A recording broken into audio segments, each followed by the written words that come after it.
पाई, न जमीन खरीदी, न मकान बनाया, न बहुत सारा प्लॉट जमा किया। उस गरीब नवाज के आस्थाने पे दुनिया मांगने के लिए ताला बांधा जा रहा है, मिन्नतों का धागा बांधा जा रहा है। जहां हमें जाके सजदे का शऊर लेना था, जहां हमें गुनाहों से सच्ची तौबा करने का जज्बा लेना था, जहां हमें दीन की खातिर वतन छोड़ने की स्पिरिट लेनी थी, जज्बे हिजरत, जहां गुनाह आम हो जाए उस जमीन को छोड़ देना चाहिए। मगर हमने वहां जाके मकान, दुकान, बेटा, फॉर्च्यूनर, इनोवा क्रिस्टा, BMW, जागवार, यही हमने किया गरीब नवाज के आस्थाने पे। और गोंडा लखीमपुर का वहां जाता है अजमेर बाबा फॉर्च्यूनर। तो अब दौलत इतनी सस्ती आजकल हो गई है कि साहब मुसहर, झांगड़, संथाल, जो समाज का गिरा हुआ तबका, वो भी फॉर्च्यूनर पे चल रहा है। अब ये वहां से फॉर्च्यूनर दूसरों का लूटा, जमीन का बरोकर दलाल बना, बिकी हुई जमीन को दोबारा बेचा, कब्जा किया, 10 घंटे की मिल के बेचा, 2 करोड़ रुपए हुए, 55 लाख में फॉर्च्यूनर खरीदा, दौड़ के अजमेर पहुंच गया, चाबी फेंका गरीब नवाज के पांव में, कहा बाबा पिछले बार मैं आया था, आपने मेरी बात सुन ली, फरियाद देखिए फॉर्च्यूनर लेके आया हूं, चाबी कदम में डाल दिया। वो तो बाबा कब्र में लेटे हुए हैं, जिंदा हैं, सब तमाशा देख रहे हैं। वो दुनिया अलग है, ये दुनिया अलग है। अगर बाबा अगर सिस्टम पे अमल नहीं करें तो कब्र से निकल के 2-4 तमाचा मारे उसको। अब बोले हमने बोला था कि जाके डकैती करना, फॉर्च्यूनर खरीद के आना, हमने बोला था कि दूसरों की जमीन पे कब्जा करके बेच करके फॉर्च्यूनर लेके आना, हराम कमाई लेके आए हो। तो गौसे आजम थे, गौसे आजम के पास बादशाह बगदाद ने सोने चांदी की पोटली का तोहफा पेश किया। आपने कहा नहीं लूंगा, कहा हुजूर लेना होगा, कहा नहीं लूंगा, कहा हुजूर हलाल माल है लेना होगा, कहा नहीं लूंगा।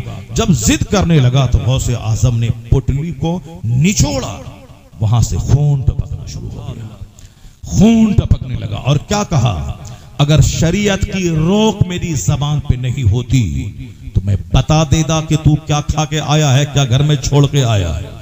अगर शरीयत की लगाम मेरी जबान पे नहीं होती तो मैं इस खून को छोड़ देता बहने के लिए, वहां तक जिस गरीब का माल लूट के तुमने तोहफा पेश किया है, यह खून गरीबों का उनके घर तक छोड़ देता जाने के लिए। यह सरकार गौसे आजम का जलाल था। बादशाह सहम सा गया कि सोने की पोटली से खून बहना शुरू हुआ। कोई कुछ नहीं बोलता है, मजार में तो बुजुर्ग लेटे हुए हैं, वो जिंदा हैं मगर सारा तमाशा देख रहे हैं। जो लोग वहां हाजिरी देने के लिए जाते हैं, 10 रुपए का बताशा लेके गए और 10 करोड़ की मुराद मांग रहे हैं, 10 रुपए का शकरपाला लेके गए, अब 50 करोड़ की जमीन की भीख मांग रहे हैं। बाबा मालदार बना दीजिए। इसी इंतजार में मुसलमान तबाह बर्बाद हो गए। कुदरत का सिस्टम है, आम लगाओगे आम फलेगा, कटहल लगाओगे कटहल निकलेगा, गेहूं बोओगे गेहूं की फसल पैदा होगी, धान लगाओगे धान निकलेगा। ऐसा नहीं कि लगाएं धान और जाएं अजमेर, बाबा बासमती धान की जगह पे जबरदस्त हीरे जवाहरात निकल जाए, नहीं होगा। आम का पेड़ लगाए चले जाएं बरेली, बाबा आप तो चादर का रंग बदल देते हैं, हमारे आम के पेड़ से सेब निकाल दीजिए। बाबा आप तो जो चाहें सो कर सकते हैं, क्योंकि मुराद लेने के लिए बंदा बहुत लंबी चौड़ी तमहीद बयान करता है। बाबा आप हिंद के राजा हैं, आप साहब गौसे बगदाद हैं, बाबा आप चाहें तो ये हो जाएगा वो हो जाएगा। बाबा ने जो कहा उस पर अमल नहीं करना है, बल्कि बाबा से जबरदस्ती सोने चांदी की हांडी घर से निकल जाए, ये मुराद मांगनी है। बाबा करें 40 साल तक ईशा के वजू से फजर की नमाज पढ़ें, वो बाबा का हिस्सा था। मेरा हिस्सा यह है कि बाबा हमको अरबपति बना दे, बाबा हमको खरबपति बना दे। चाहे ईमान लूटे, दीन लूटे, तकवा लूटे, अमल लूटे, सब लूटे, लूटे जाए, मगर माल चाहिए। जबकि सब मुसलमान जानते हैं हजरत सालिबा जो कबूतर मस्जिद का कहलाता था, जिनके पास इतनी गरीबी थी कि फजर की नमाज पढ़ के घर से मस्जिद से बाहर फौरन निकल जाता। हुजूर ने पूछा जल्दी जाने की वजह क्या है? कहा सरकार एक ही कपड़ा है, मैं पहन के नमाज पढ़ने के लिए आता हूँ, घर लौट के बीवी को जाके देता हूँ, वो उस कपड़े को लपेट के, चादर लपेट के वो नमाज पढ़ती है। बोला, रोना शुरू कर दिया। कहा सरकार ने कि सब्र करो सालिबा। क्या मतलब? हुजूर के कहने का मतलब यही था, ये दुनिया तो पानी का एक बुलबुला है, आखिरत समंदर है, बस थोड़ा सा सब्र कर ले। दुनिया का 100 साल 1 मिनट है, 1 मिनट कष्ट झेल ले ताकि महासंख्यों बरस का आराम तेरा इस्तेकबाल करे। मगर हम जैसे लालायित और बेचैन लोगों को 1 मिनट का आराम चाहिए, चाहे खरबों साल आग में जले, चाहे वहां चमड़ी उधड़ जाए, चाहे खरबों साल आग में जले, वो चलेगा। अभी दुनिया में चाहिए गाड़ी, अभी दुनिया में चाहिए अच्छा कपड़ा, अभी दुनिया में चाहिए अच्छा खाना। इसलिए खाना पाखाना ये सब चल रहा है समाज में। लंगर का खाना, 11वीं का खाना, 12वीं का खाना, तीजा का खाना, 40वां का खाना, बरसी का खाना, वलीमा का खाना। साहब हमारे इलाके में एक गंदा इलाका है, वहां लाश पड़ी है जवान बेटी की। अब बाप बेचारा वो जानवर और चावल की तलाश में लगा हुआ है ताकि साथ जो जनाजे में लोग आए हैं मेहमान, उनके खिलाने का इंतजाम हो। क्या घटिया रिवाज है साहब। उधर लाश पड़ी हुई है, इधर सब घर वाला गोश्त और चावल का इंतजाम कर रहा है। कितनी घटिया सोच है। सिर्फ खाना खाना खाना साहब। तीजा 40वां का इंतजार करना, कोई मरे कि तीजा में जाए और बिरयानी दबाएं, पूरी जिलेबी साहब जबरदस्त ढंग से दबाएं, उसी खाने के इंतजार में घूमता रहता है। खाएं और पाखाना करें। जबकि अकाली सलाम ने क्या कहा था जब बादशाह मिस्र ने तबीब का तोहफा भेजा था, हुजूर ने तबीब को लौटाया, दूसरा तोहफा कबूल किया। कहा हमारे यहाँ लोग बीमार नहीं पड़ते हैं, क्योंकि हमारे यहाँ जब भूख लगती है तब लोग खाते हैं, और भूख रहती है बाकी खाना छोड़ देते हैं। इसलिए हमारे लोग बीमार नहीं पड़ते। जिसके पैगंबर ने कम खाने पे जोर दिया, जिसका पैगंबर सारी जिंदगी कम खाता रहा। सहाबा कराम की एक जमात अहले बैत अतहार के घर में 3 दिन का फाका है। सैयदा फातिमा हजरत मौला अली रज़ी अल्लाह ताला अन्हु के घर में 3 दिन का फाका है। यहूदी के यहाँ से आटा कर्ज ला के रोटी तैयार हुई है। आवाज आई, ए मुस्तफा के घर वाले, एक मिस्कीन दरवाजे पे खड़ा है, दे दे। पानी पी के इफ्तार है, सारी रोटियां उठा के मिस्कीन को दे दी गई। दूसरे दिन रोजा है, फिर इफ्तार के टाइम में कोई आया, काफे नबी के घर वाले एक यतीम दरवाजे पे खड़ा है, सारी रोटियां उठा के दे दी गई। फिर तीसरा रोजा चालू है, पानी पीकर अब फिर बाकी मांदा आटे से रोटी तैयार हुई है। इफ्तार के लिए बैठे हैं, दरवाजे पे एक कैदी आ गया। नबी के घर वाले, एक कैदी दरवाजे पे हाजिर है। आसमान में धूम मच गई। ये मुस्तफा के घर वाले हैं, 3 दिन से फाका है, रोजे से हैं, और सारी रोटियां जो कर्ज लाके बनाई गई हैं उसको यतीम, मिस्कीन और कैदी को दे दी गई।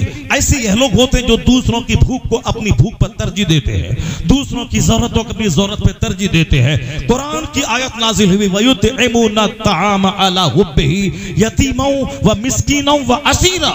ये यतीम, मिस्कीन और कैदी को खिलाते हैं नबी के घर वाले। और खिलाने के बाद ये नहीं कहते हैं कि तुम मुसीबत में मेरा काम आना, मेरे घर में झाड़ू लगा के देना, अगर नहीं देगा फिर तुमको खाना नहीं खिलाएंगे। जैसे हम किसी मिस्कीन को खिलाया, इफ्तार करवाया, मुंतजिर रहते हैं कि हमारा घर का कोई काम कर दे, नहीं किया तो दोबारा इसको सदका फित्र नहीं देंगे। ये हम जैसे जलीलों का ये काम है। वो नबी के घर वाले हैं, क्या कहते हैं, इन्नमा नुतइमुकुम लिवजहिल्लाह ला नुरीदु मिनकुम जज़ाअन वला शुकुरा। हम सिर्फ अल्लाह की मोहब्बत में तुझको खिलाते हैं, अल्लाह से शुक्रिया भी तेरी ज़बान से सुनना नहीं चाहते। इसका सारा बदला हम रब्बे करीम से क़यामत के दिन तलाश करेंगे। ये है नबी के घर वाले जो भूखे रहकर गरीबों को खिलाते हैं। हम लोग सिर्फ खाने और पाखाने में लगे हैं। साहब वलीमा का खाना है, आधी तेरी आधी मेरी, एक एक प्लेट 2-2 हजार रुपए की है। आधा खाया आधा फेंका। अपने घर में आधा केजी गोश्त मटन लाया और अपने घर के 10 लोग मिलके खा लिए। और वलीमा में गए तो 1 केजी गोश्त अकेले खा रहे हैं। लंगर में गए तो 1 केजी गोश्त अकेले खा रहे हैं। और साहब अपने घर में एक सेब के काट के 5 लोग खा लिए। और वलीमा में गए तो वहां सेब आधा खाया आधा फेंका, बिस्किट आधा खाया आधा फेंका, रसमलाई आधी खाई आधा फेंका। ये क्या है? रिस्क की तबाही और बर्बादी बता रही है। आने वाला वक्त, आने वाला फाके का वक्त आ रहा है, गुर्बत का टाइम आ रहा है जब ताने ताने को लोग तरसेंगे। जैसे सोमालिया में रिस्क की बर्बादी हुई तो अल्लाह ने वो दिन दिखलाया, सोमालिया के लोग सब एक कटोरा लेकर लाइन में लग के यूएनओ की तरफ से जो खाना बट रहा था उसके लेने के लिए बड़े बड़े जमींदार लोग बड़े हुए हैं, लाइन में लगे हैं, घंटों बैठ के इंतजार कर रहे हैं। खाना बट रहा है, 2 मुट्ठी खाना मिल जाए ताकि मैं खा के अपनी भूख मिटाऊं। जहां रिस्क की बर्बादी होती है अल्लाह ताला रिस्क वहां से छीन लेता है। इसलिए हुजूर ने कहा था, रोटी की इज्जत कर। जिस कौम से रोटी रूठ जाती है दोबारा उस कौम में नहीं आती है। बस काफिरों की तरह खाना, काफिरों की तरह चल चल के खाना, काफिरों की तरह लिबास, काफिरों की तरह जोकर की तरह बाल, काफिरों की तरह मर्द का सीने साफ, सोने का चैन, सोने की अंगूठी, औरतों का जींस टी शर्ट पहन के आवारा की तरह दूसरों का मुंह देखना, 10 मर्दों को ज़िना की दावत देना,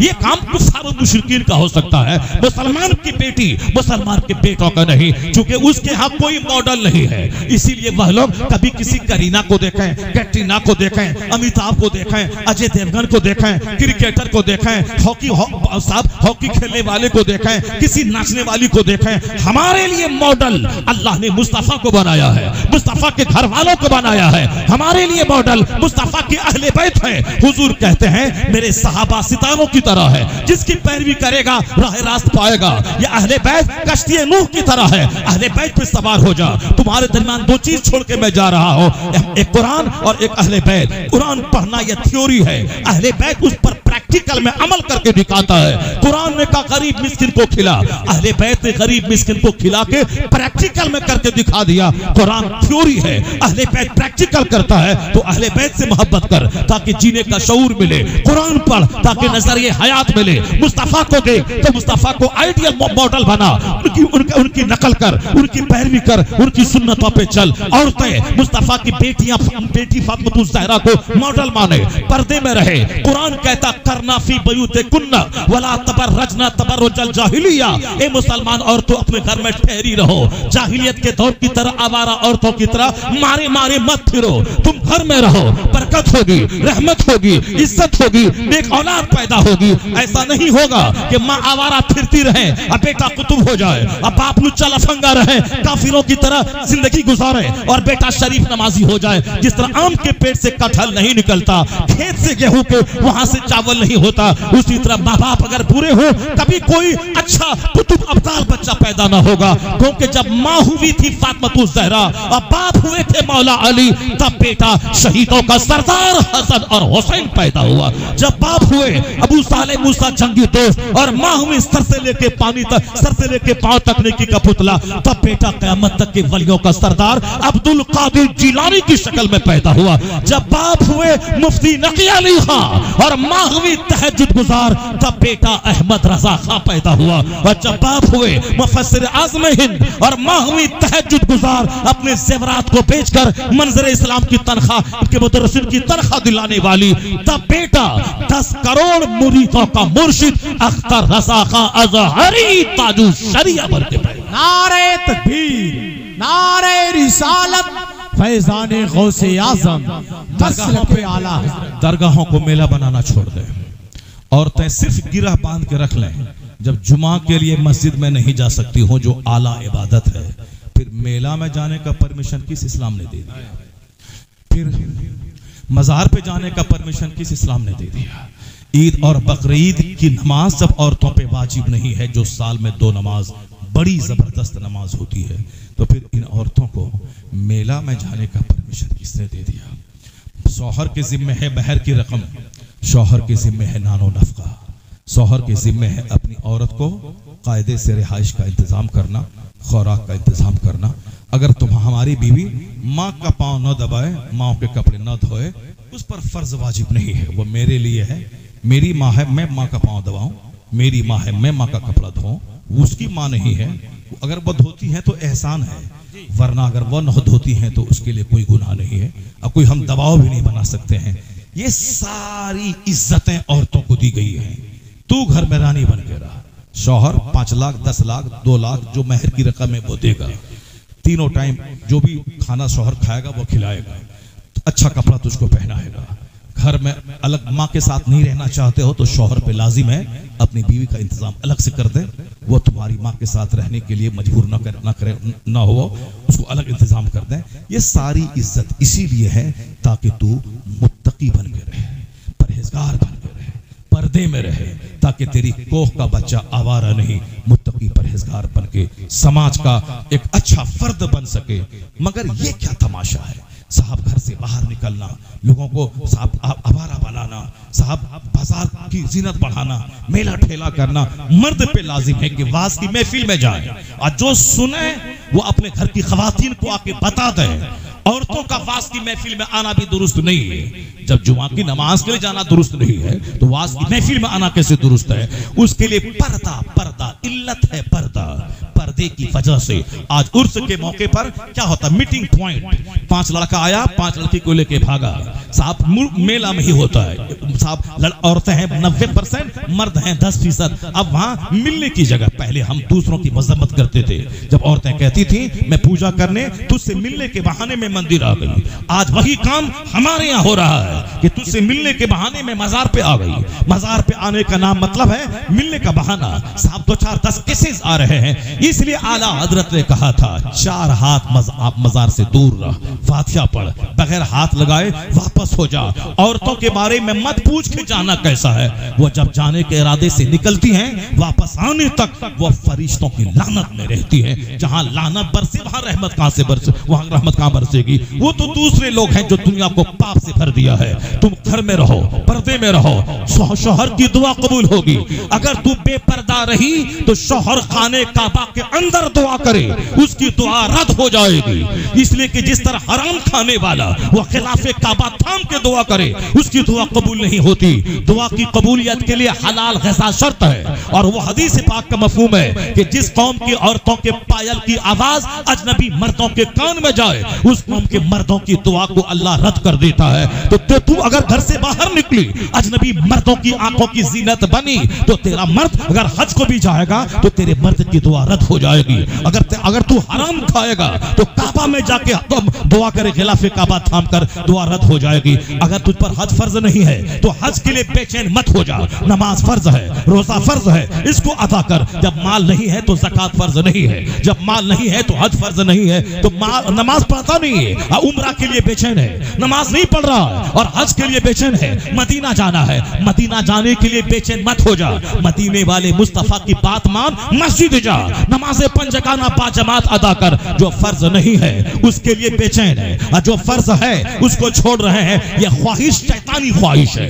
इसलिए नमाजी अगर मदीना जाने की तमन्ना पाल रहा है, यह जबरदस्त ख्वाहिश है। जो फर्ज है अदा कर रहा है, और जो फर्ज नहीं है उसके लिए रब से भीख मांग रहा है, लोगों से कर्जा नहीं ले रहा है, लोगों से भीख नहीं मांग रहा है। अगर हज फर्ज नहीं है तो हज के लिए बेचैन मत हो जा। अब नमाज़ें 5 जगाना मस्जिद में जाके पढ़।